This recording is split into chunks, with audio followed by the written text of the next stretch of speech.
지금 부활주일입니다. 그래서 오늘 우리가 나눌 말씀은 부활의 몸은 어떤 몸으로 오는가, 부활의 몸은 어떤 몸으로 오는가 하는 것에 대해서 말씀을 나누려고 합니다. 부활절의 그 명칭은 히브리어 유월절에서 일단 나왔다고 볼 수가 있습니다. 유월절의 의미가 뭐니까 파스카라고 그래요. 그래서 파스카 이렇게 하는데 주님의 고난과 그리고 부활의 유대인의 절기 이거와 유월절 같은 그 시기에 있었지 않습니까? 예수님이 유월절에 그 십자가에 못 박히셨잖아요. 네. 그러니까 그때와 예수님이 또 부활이 또 그 주간이잖아요.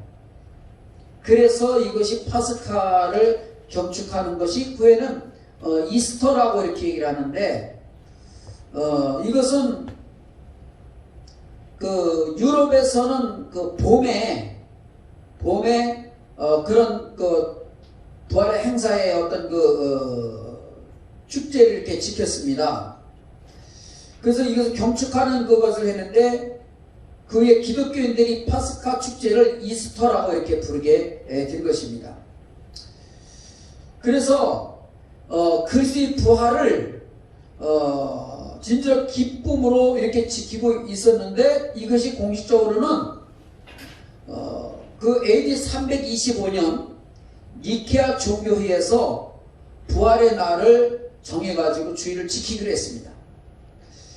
그리고 그 부활의 날은 그 펠스부터는 그 날짜를 정해서 하기를 어느 때 날짜 정했냐면 충분히 지난 후에 이후에 충분히 지난 만월 위에 첫 주일을 부활절을 지키자고 하는 것이 이렇게 결의가 돼서 지금까지 그렇게 지켜오고 있는 겁니다. 그러니까 부활주일 하면은 우리가 이게 가끔 바뀌어요. 날짜가 어떤 때는 3월 마지막 주도 됐다가 4월 첫째 주도 됐다가 또 둘째 주도 됐다가 이렇게 이제 음력에 따라서 이게 이제 바뀌는 경우를 볼 수 있습니다. 이것이 바로 그런 그 만월에 의해서 거기에 따라서 결정되기 때문에 그렇게 된다고 볼 수가 있습니다. 어쨌든 간에 주님은 부활하신 이후에 40일 이후에는 40일 동안 세상에 계셨고 그는 하늘에 승천하셨죠. 50일째 되는 날에는 오순절 성령이 강림하셨고 그래서 교회가 출발되어지는 역사가 일어나기도 하지 않았습니까? 무엇보다 부활절은 기독교의 가장 큰 절기라고 볼 수가 있습니다. 물론 성탄절도 우리가 큰 절기고 추수감사절도 절기겠지만은 부활절만큼 위대한 것은 없습니다. 왜냐하면 예수님 오신 날을 기뻐하는 것처럼 다른 종교들도 다 그 교주의 탄생한 날이 다 있어요. 그렇지만 예수님처럼 부활된 어떤 종교의 교주는 아무도 없어요. 예수님만이 유일하게 죽음을 이기시고 부활하셨고 승천하셨다. 이것이 얼마나 귀한 일입니까? 그래서 예수님은 죽음을 이기시고 부활 승천하신 것이 사망을 이기신 겁니다. 이 땅에 어떠한 교주나 어떠한 권세자도 어떠한 재력가도 사망을 이기는 존재는 아무도 없습니다. 그러나 예수 그리스도는 사망의 권세를 이기시고 바로 부활하셨고 승천하신 것입니다. 이 사실을 믿는 성도들에게도 역시 부활의 기쁨을 누리게 되는 것입니다. 그런데 예수님 당시로부터 오늘날도 마찬가지지만 예수님 부활 승천하신 것은 너무나 확실하고 자명한 사실임에도 불구하고 이걸 믿지 못하는 사람들이 많이 있어요. 초창기에는 제자들도 예수님을 믿지를 못했잖아요. 제자들도 믿지 못했습니다. 부활하신 예수님을 보고 나서야 믿었습니다. 그런데 막달라 마리아도 사실 그 다른 여인들과 처음에도 그가 예수님 부활하셨다는 사실을 얼른 믿지 못했어요. 나중에 가서 깨닫게 되죠. 엠마오로 가는 두 제자도 부활하신 예수님을 믿지를 못했습니다. 근데 나중에 가서 부활하신 주님을 깨닫게 되고 만나기도 알게 되죠. 고린도 전서 15장 4절 8절에 보면 사도 바울은 부활을 의심하는 자들에게 다음같이 예수님의 부활을 증거를 했습니다.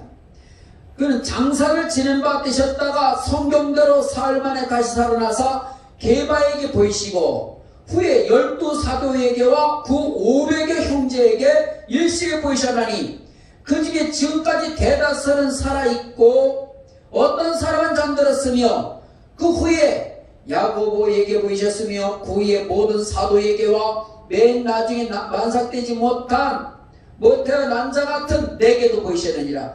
사도 바울에게도 부활하신 예수님 나타나셔서 보여주셨다고 이렇게 간증합니다. 그러니까 여러분, 증인이라고 하는 것은 혼자 봤다고 그러면 증인이 잘 안됩니다. 그냥 반만 믿죠. 그런데 두 사람 이상이 봤다고 말하면 이건 인정을 받습니다. 법적으로 인정을 받아요. 증인이 두 사람 이상 되면은. 그런데 예수님 부활하신 사건은 몇 사람이 봤습니까? 500의 형제가 봤다는 겁니다. 그러니까 예수님의 부활은 꾸며낸 얘기가 될 수가 없고 허간 많은 사람들이 봤기 때문에 예수님의 부활은 확실하고 분명하다. 이거를 이제 말씀해 주고 있는 거예요. 이걸 사도 바울이 얘기해 주고 있는 겁니다. 그럼에도 불구하고 그렇게 많은 사람이 봤음에도 불구하고 예수님의 부활을 믿지 못하는 사람들이 있다는 거예요. 그렇게 증언해도 못 믿는 사람은 못 믿어요. 어떻게 죽은 살에서는 안 되는 거죠.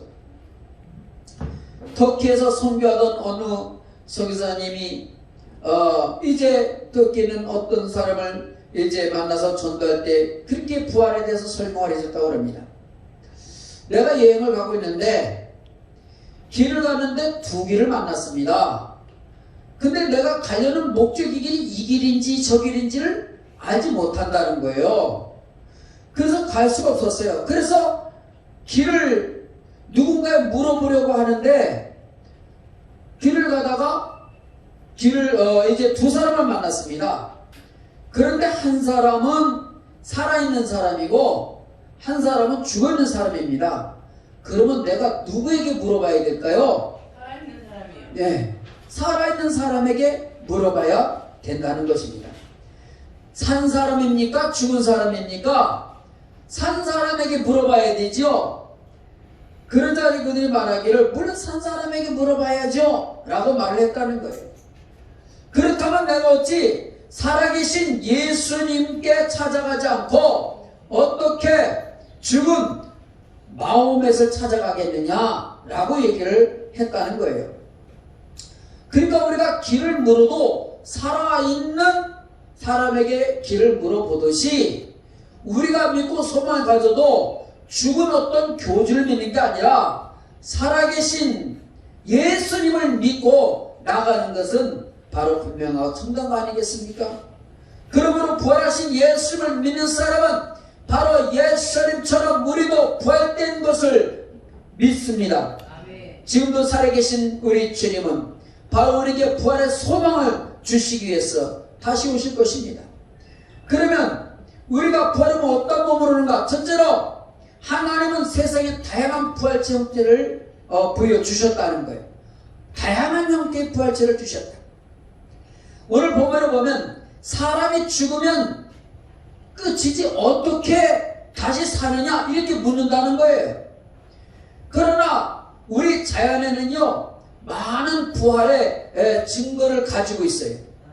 본문에도 보면은 부활의 형태에 대해서 말하고 있기를 고린도전서 15장 36절에 38절 말하기를 어리석은 자여 너는 뿌리는 씨가 죽지 않으면 살아나지 못하겠고 또 내가 뿌리는 것을 장래에 형체를 뿌리는 것이 아니요 다만 밀이나 다른 것의 알갱이 뿐이로되 하나님이 그 뜻대로 그에게 형체를 주시되 각 종제의 형체를 주시니라 이렇게 말씀해 주고 있습니다.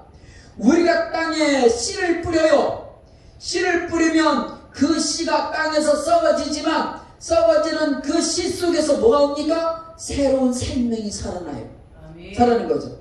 그래서 자라 올라와서 줄기까지 자라는데 이게 뭡니까? 새로운 형태의 식물이 자란다고 하는 거죠. 씨를 뿌려서 씨를 심었지만 자라는 것은 다른 모습으로 죽어서 다른 모습으로 자라나잖아요. 다양한 씨들이 다 고유한 모습이 있잖아요. 해바라기는 해바라기에 씨를 심으면 해바라기처럼 자라요. 나팔꽃은 나팔꽃처럼 자라고, 예? 장미꽃은 장미꽃처럼 자라는 거예요. 고유한 형체가 다 있다는 거예요. 다양한 형체가. 이처럼 우리 육신이 죽으면 우리 육신도 고유한 모습으로 부활체로 변화돼서 살아나게 된다고 성경은 말씀해 주고 있는 것이에요. 여러분, 고구마를 심으면 뭐가 날까요? 고구마요. 고구마가 나는데 어떻게 나죠? 싹이 나고 이파리가 나고 줄기가 나지 않습니까? 네. 그러면 고구마와 똑같아 달라요. 모양은 달라요. 고구마는 두글럽적하고 길쭉하고 그러지만 이파리는 어때요? 얍작하고 줄기가 가늘하고 줄기가 지잖아요. 그죠? 모양은 달라요. 그게 바로 뭐예요? 형체라는 거예요. 형체. 감자도 마찬가지입니다. 감자도 역시 심으면 어때요? 감자도 심으면 씨감자를 심지만 거기서 싹이 올라오고 이파리가 나고 거기서 꽃도 핍니다. 그래서 거기서 또 많은 열매를 맺어요. 하나 심었는데, 쪼가리 하나 심었는데 수십 개의 열매가 맺힌다고요. 감자가. 그래서 이게 감자뿐만 아니라 벼는 어떻습니까? 벼씨도 심으면 벼씨 하나만 나는 게 아니에요. 거기가 줄기가 자라고 풀처럼 자라는데 나중에 자라면 많은 수많은 벼씨들이 맺혀요. 이게 바로 뭐예요? 벼씨 안에 들어있는 형체라는 거예요. 벼씨 안에 들어있는 형체. 여러분이 곤충을 봐요. 곤충을 봐도 알 수 있습니다. 잠자리는 물속의 습이나 습한 곳에 알을 깝니다. 잠자리 새끼 나는 게 아니에요. 잠자리는 몰라요? 알을 깝니다. 알을 낳지요. 근데 그 알을 어디다 나느냐? 물속이나 습한 곳에 이런 곳 같은 데 나요. 그러면 그 유충이 자라서 여기서 몇 개월 동안 거기서 물속에서 자라요. 자라면서 나중에는 그 물속의 유충이요, 올챙이도 잡아먹고 송사리도 잡아먹고 모기 유충도 잡아먹고 이러잖아요. 물속에는 이 잠자리 유충이. 근데 그것이 어느 정도 2, 3년 이렇게 또 자라는 것도 있고 다양한 잠자리 종류가 한 5,000종이 된다는데 우리나라에는 잠자리가 한 100여 종이 된대요. 근데 전 세계적으로는 5,000종이 된대. 잠자리 종류가 얼마나 많은지 몰라. 그런데 2, 3년 돼서 나온 잠자리가 나오는 것도 있는데 나올 때 어떻게 나옵니까? 물 밖에 나와서 껍데기를 벗어요. 껍데기를. 유충이. 껍데기를 벗으면 거기서 날개가 나오고 그래서 물속에 있던 유충이 밖으로 나와서 날개를 달고 하늘을 날아다녀요. 잠자리가 하늘을 날아다니는 거 보면 여러분 어때? 부럽지 않아요?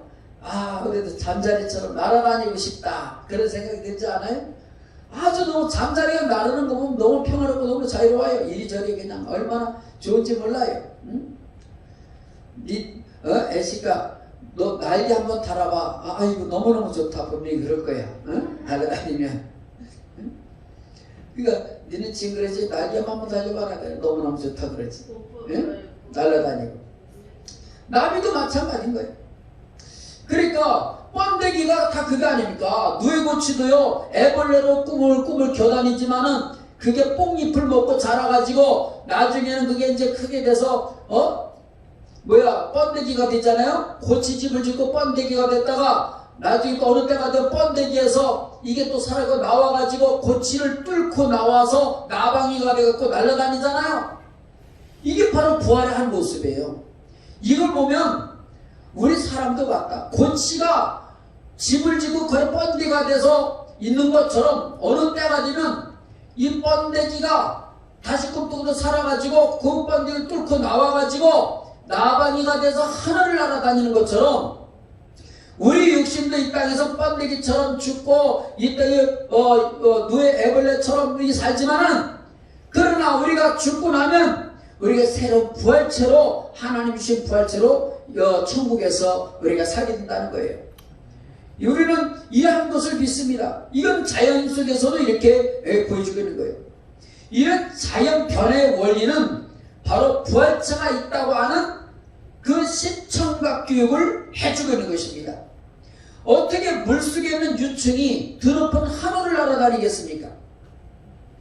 물속에 있는 유충은 하늘을 알 수가 없어요. 물속에만 있기 때문에. 그러나 그가 물 밖에 나와서 하늘을 날아다니면 또 다른 새가 있다는 것을 누리지 않습니까? 이처럼 우리도 마찬가지입니다. 이 땅에 사는 우리는 어떻게 하나님의 나라를 이해할 수 있겠어요? 이 땅에 사는 우리는 땅의 세계는 알지만 하나님 세계는 몰라요. 왜? 가보지 않았기 때문에. 믿지도 못해요. 보지도 못했기 때문에. 그러나 분명히 성경은 하나님 나라가 있고 부활체가 있으며 주님과 영원히 산다는 것을 말씀해 주고 있어요. 이 사실을 믿으시기 바랍니다. 그래서 우리는 이 땅에 살아도 부활의 소망을 갖고 살아가는 것이에요. 그래서 우리는 부활체 소망을 갖는 것입니다. 바울은 씨를 뿌리는 자는 씨를 뿌릴 뿐입니다. 그 씨가 죽어서 장래 새로운 형체를 나타내게 된다고 말해주고 있어요. 우리 부활체의 몸도 그와 같이 될 것으로 말해주고 있는 겁니다. 둘째로 사람에게는 기존 몸에 연결되는 새로운 부활의 형체가 있다는 거예요. 본문에 보면 바울은 다양한 부활체가 있다고 말씀을 해주고 있어요. 본문 40절을 보면 하늘에 속한 형체가 있고 땅에 속한 형체가 있고 하늘에 속한 영광이 따로 있고 땅에 속한 영광이 따로 있다고 이렇게 말씀합니다. 해와 달의 영광이 다르고 별과 별의 영광도 다르다 이렇게 말씀합니다. 죽은 자의 부활도 이와 같다는 거예요. 우리도 부활되지만 영광이 다 달라요. 여러분 별이 다 똑같습니까? 별이 빛나는 게 다 달라요. 영광이 다 다릅니다. 우리도 다 달라요.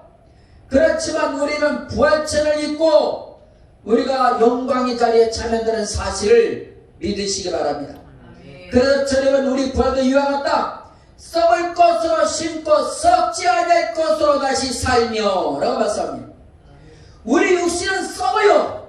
우리 죽으면 육신은 썩습니다. 그러나 우리가 죽고 부활체를 깰 때는 썩지 않냐는 영원한 몸을 입게 되는 줄 믿습니다.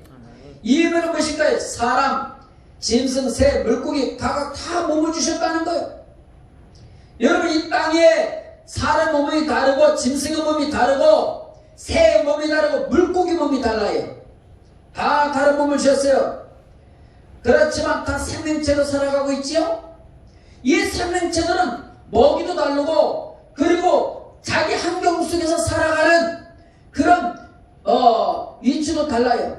다 나름대로 살기에 적합하게 만들어져 있어요.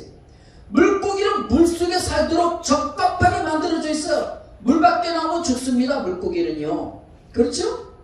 살아요? 죽잖아요. 사람은 물속에서 살 수 없어요. 물속에 들어가면 죽습니다. 사람은 달라요. 그리고 또 하늘의 새는 사람하고 새는 새로서 먹는 게 또 달라요. 우리가 동물처럼 우리가 생고기를 먹고 이것저것 잡수고 먹는다면 사람은 온전하겠습니까? 먹이가 다르면 먹이가.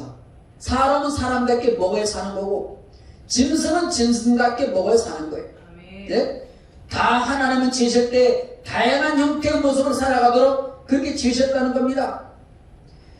이처럼 우리는 다 나름대로 그 생명체로서 사는 여러 가지 모습과 다양한 방법으로 살아가고 있어요.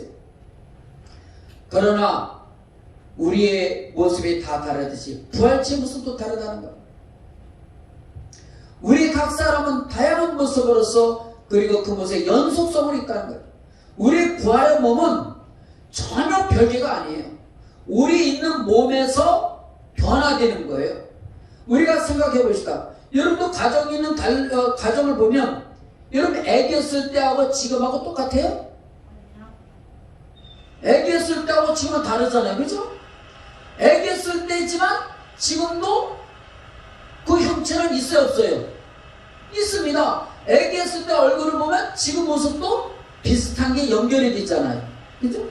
늙어도 마찬가지예요. 그래서 어릴 때 태어날 때에 있는 어렸을 때 사진과 나이 들어서 사진을 보면요, 아주 유사하게 변화가 된 걸 볼 수 있어요.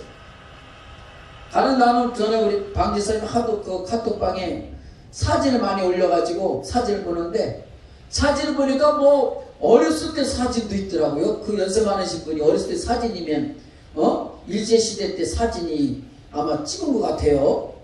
그때 사진, 뭐 10대 때 사진, 20대의 사진, 40대 사진, 지금 사진하고 보면은요, 얼마나 약간 눈매나 이 비슷한 게 있는데, 모습이 있는데, 이런 분이 이렇게 변화됐구나, 이렇게 달라졌구나, 이걸 막 느끼는 거예요.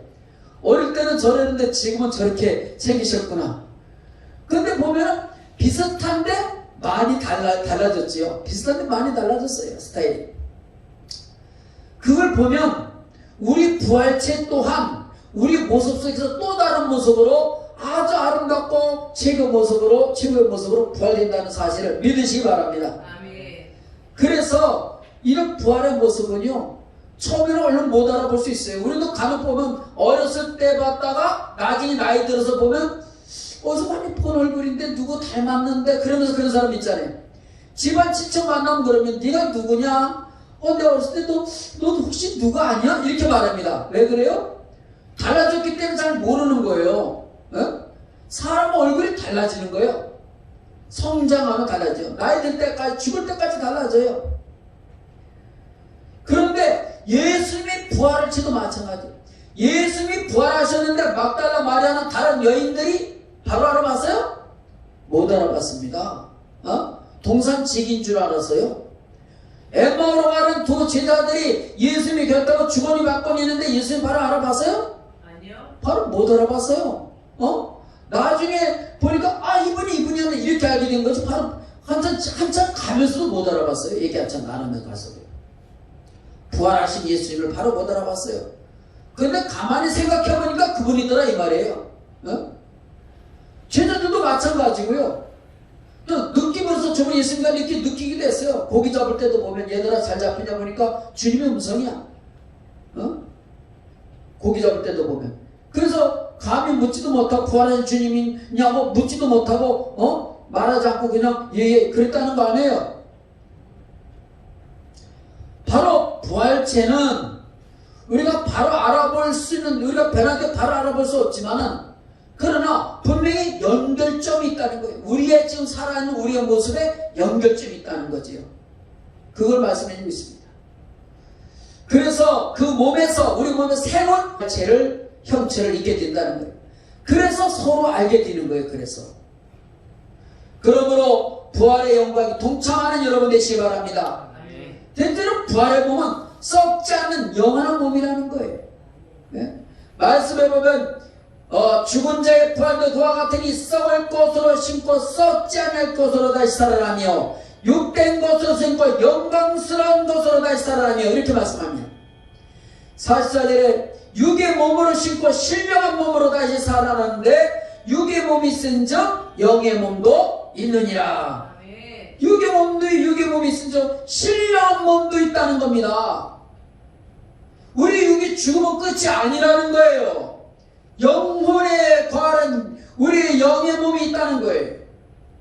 인간의 몸은 자라다가 점점 늙어지게 되고 마침내 결국 죽게 됩니다. 그러나 죽음 이후에 부활의 몸을 입게 되는데, 그 몸은 썩지 않고 죽지 않는 신령한 몸으로 변화되겠다는 거예요. 그러므로써 우리는 부활하신 주님의 부활체를 보면서 우리도 그렇게 된다는 사실을 샘플로 주님이 보여주셨으니 이것을 믿고 부활의 소망을 가지시기 바랍니다. 아멘. 육신의 몸은 죄로 인해서 더럽혀지고 부패하고 병들기 쉬운 몸입니다. 그러나 부활의 몸은 그런 몸이 아니요. 부활의 몸은 바로 죽지 않는 몸이요, 완전한 몸이고 영원한 몸이며 아름다운 몸이고 신령한 몸인 줄 믿습니다. 그렇기 때문에 우리는 부활체를 가지고 주님과 함께 천국에서 영원히 살 수 있게 된다는 사실입니다. 이것을 믿는 사람들이 얼마나 되겠습니까? 이 분명 확실한 부활의 증거를 우리는 그래서 이 증인이 되어야 되고 증거해야 되고 전해야 된다는 거예요. 누가복음에도 24장에도 나와 있습니다만은 예수님의 증인이 되라, 부활의 증인이 되라, 이렇게 말씀해 주고 있어요. 우리가 주 믿을 때 우리만 믿는 것뿐만 아니라 부활하신 예수님의 증인되는 삶을 살아가신 여러분 되시기를 예수님의 이름으로 축원합니다. 아멘. 기도하겠습니다.